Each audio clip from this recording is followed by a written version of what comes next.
Welcome to the Titan Tar channel. Today we have a topic to discuss about the strategic advance of the Russian armed forces in Grodovka. Don't miss the chance to join us and share your opinions with us. Become a member of our channel and evolve your rank. Units of the Russian armed forces have managed to capture Grodovka, located in the Donbass region.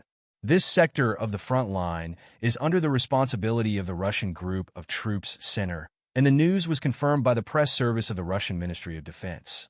According to the official statement, the decisive actions of this group resulted in the capture of the Grodovka settlement, located in the Donetsk People's Republic. In addition to capturing Grodovka, Russian forces also inflicted heavy losses on Ukrainian motorized infantry and paratrooper brigades in the Seladovo area and other settlements in the Donetsk and Dnieper regions. Over the course of a single day, the fighting resulted in several counterattack attempts by Ukrainian forces, with 10 of them being completely repelled. Ukrainian losses are estimated at 420 soldiers killed and wounded. In addition, the Russian military destroyed a number of Ukrainian equipment, including a German-made Leopard tank. The successful actions of the Russian troops were not limited to this part of the front line. On almost all fronts, Russian forces advanced, with the advance of the Western units, which took more advantageous positions, standing out. In addition, the southern and eastern groups also made significant advances, penetrating deeper into the Ukrainian defenses. The troops of the eastern group destroyed Ukrainian armored vehicles and artillery units, including 2 howitzers supplied by Great Britain and 1 American armored personnel carrier.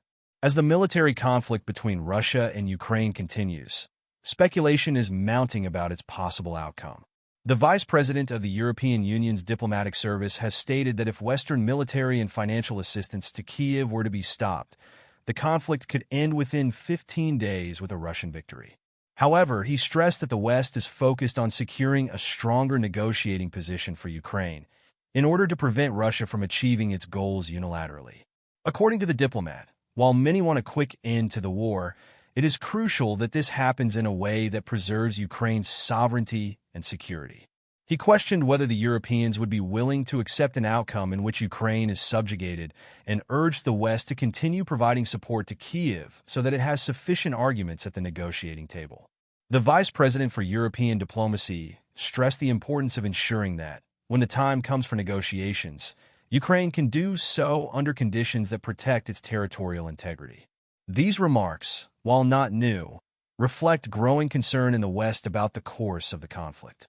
Many Western leaders seem to recognize the error of prolonging the war and are seeking alternatives to resolve the situation in a minimally acceptable way. However, the options for the United States and its allies are limited. The West finds itself unable to guarantee a definitive victory for Ukraine, does not want to admit defeat, and fears escalating tensions to the point of provoking a nuclear confrontation with Moscow. Russia, on the other hand, has reiterated its readiness for dialogue with the aim of ending the conflict, but makes it clear that it is not just a temporary ceasefire, but a complete cessation of hostilities. This position was reaffirmed by the Russian foreign minister in an interview with an American magazine. In a recent conversation with American journalists, Russia's foreign minister reiterated that the country is ready to end the conflict in Ukraine, but only on its own terms.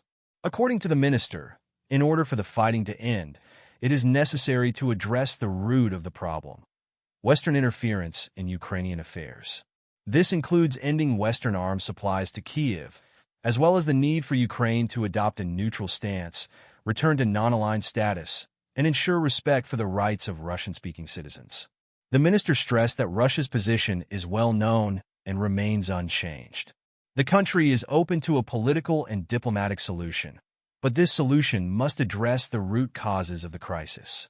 For Russia, it is essential that Ukraine regains its neutrality, gets rid of nuclear weapons, and protects the Russian language, as well as respects the rights and freedoms of all its citizens. The minister stressed that this is not about a simple ceasefire, but rather a complete cessation of hostilities. Furthermore, he confirmed that Russia is ready to consider the 2022 Istanbul agreements as a basis for negotiations, provided that they are adapted to current realities. Both Ukraine and the West are aware of these realities, which include Russia's demand that Kyiv immediately cease fighting and withdraw its troops not only from the front line, but also from the territories of the regions that are now part of Russia. Only after these conditions are met could negotiations begin.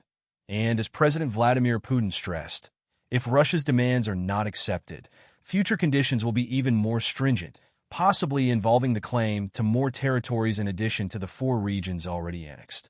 Russia has been gradually conveying to the West that the longer Ukrainian resistance continues, the more territories Ukraine could lose.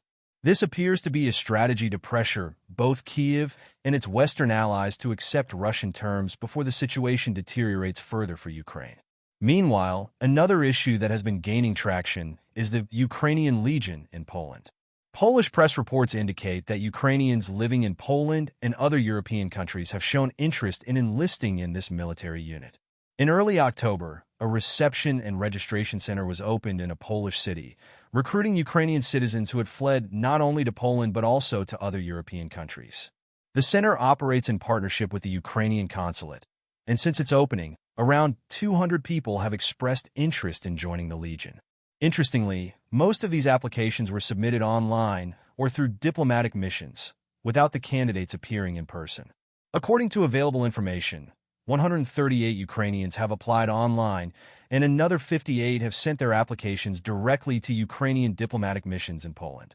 However, the Polish Defense Ministry expresses doubts about Kyiv's ability to recruit the necessary number of soldiers to form a new brigade under the banner of the Ukrainian Legion.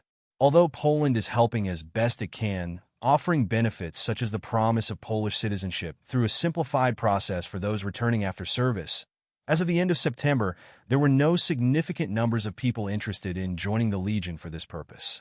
Experts suggest that many of the candidates who sign up to the Ukrainian Legion may not be residents of Poland and have different motivations, such as resolving passport issues, rather than a true intention to participate in combat. This raises questions about the future and effectiveness of this initiative. Don't forget to subscribe to our channel, like the video, and share it with your friends. Your interactions mean a lot to us and help us grow. See you next time.